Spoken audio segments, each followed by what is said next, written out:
पहला अध्याय अर्जुन विषाद योग। भगवान श्री कृष्ण ने अर्जुन को निमित्त बनाकर समस्त विश्व को गीता के रूप में जो महान उपदेश दिया है, यह अध्याय उसकी प्रस्तावना रूप है।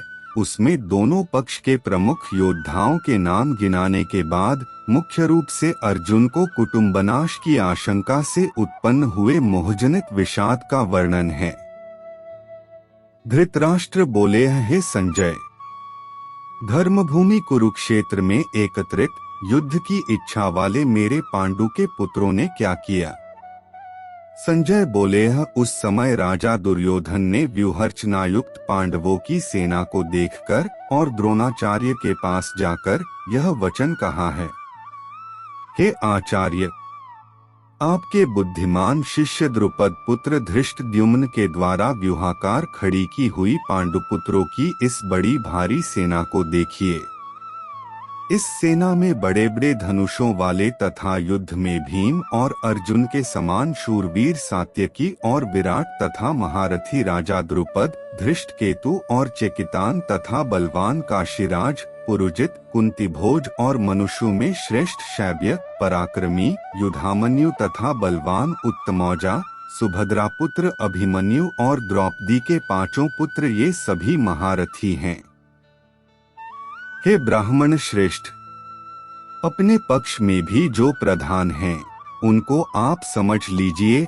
आपकी जानकारी के लिए मेरी सेना के जो सेनापति हैं, उनको बतलाता हूँ। आप द्रोणाचार्य और पितामह भीष्म तथा कर्ण और संग्राम विजय कृपाचार्य तथा वैसे ही अश्वत्थामा, विकर्ण और सोमदत्त का पुत्र भूरिश्रवा और भी मेरे लिए जीवन की आशा त्याग देने वाले बहुत से शूरवीर अनेक प्रकार के अस्त्रों शस्त्रों से सुसज्जित और सब के सब युद्ध में चतुर हैं।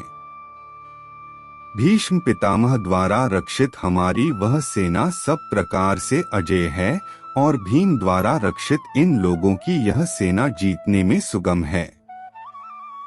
इसलिए सब मोर्चों पर अपनी अपनी जगह स्थित रहते हुए आप लोग सभी निःसंदेह भीष्म पितामह की ही सब ओर से रक्षा करें। कौरवों में वृद्ध बड़े प्रतापी पितामह भीष्म ने उस दुर्योधन के हृदय में हर्ष उत्पन्न करते हुए उच्च स्वर से सिंह की दहाड़ के समान गरजकर शंख बजाया। इसके पश्चात शंख और नगारे तथा ढोल, मृदंग और नरसिंघे आदि बाजे एक साथ ही बस उठे। उनका वह शब्द बड़ा भयंकर हुआ। इसके अनंतर सफेद घोड़ों से युक्त उत्तम रथ में बैठे हुए श्री कृष्ण महाराज और अर्जुन ने भी अलौकिक शंख बजाए। श्री कृष्ण महाराज ने पांचजन्य नामक, अर्जुन ने देवदत्त नामक और भयानक कर्म वाले भीमसेन ने पौंड्र नामक महाशंख बजाया। कुंती पुत्र राजा युधिष्ठिर ने अनंत विजय नामक और नकुल तथा सहदेव ने सुघोष और मणिपुष्पक नामक शंख बजाए।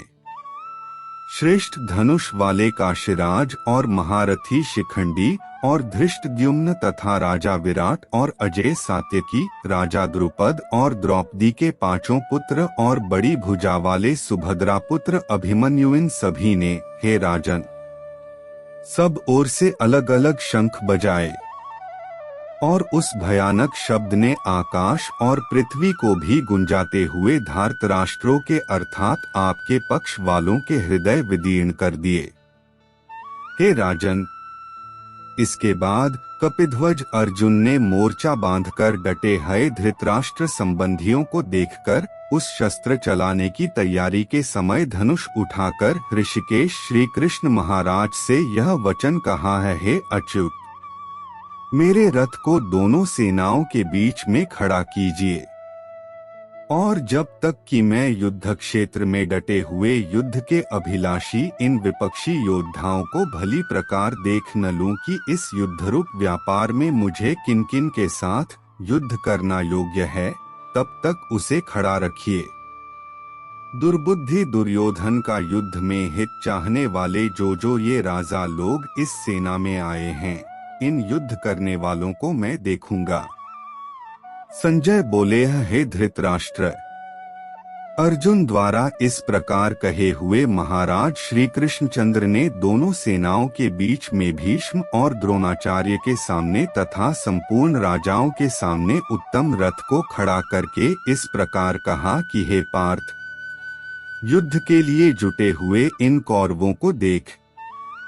इसके बाद पृथापुत्र अर्जुन ने उन दोनों सेनाओं में स्थित ताऊ चाचों को, दादों परदादों को, गुरुओं को, मामाओं को, भाइयों को, पुत्रों को, पौत्रों को तथा मित्रों को, ससुरों को और सुहृदों को भी देखा। उन उपस्थित संपूर्ण बंधुओं को देखकर वे कुंती पुत्र अर्जुन अत्यंत करुणा से युक्त होकर शोक करते हुए यह वचन बोले। अर्जुन बोले, हे कृष्ण, युद्ध क्षेत्र में डटे हुए युद्ध के अभिलाषी इस स्वजन समुदाय को देखकर मेरे अंग शिथिल हुए जा रहे हैं और मुख सूखा जा रहा है तथा मेरे शरीर में कंप और रोमांच हो रहा है। हाथ से गांडीव धनुष गिर रहा है और त्वचा भी बहुत जल रही है तथा मेरा मन भ्रमित हो रहा है, इसलिए मैं खड़ा रहने को भी समर्थ नहीं हूँ।